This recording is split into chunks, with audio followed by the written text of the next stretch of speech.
బెండకాయ కర్రీ ఎలా చేయాలో ఇప్పుడు చూపిస్తాను.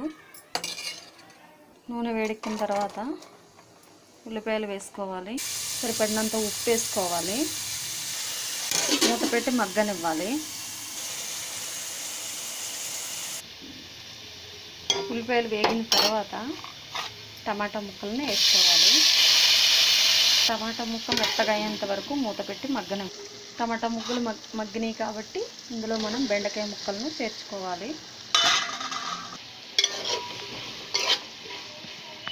బెండకాయ ముక్కలు కొంచెం మగ్గిన తర్వాత కొద్దిగా పసుపు, సరిపడినంత కారం, పసుపు కారం బాగా ముక్కలకు పట్టిన తర్వాత కొన్ని నీళ్ళను ఇందులో చేర్చుకోవాలి. మంట మీడియం ఫ్లేమ్ మీద ఉంచాలి. ఇప్పుడు కూర ఫినిష్.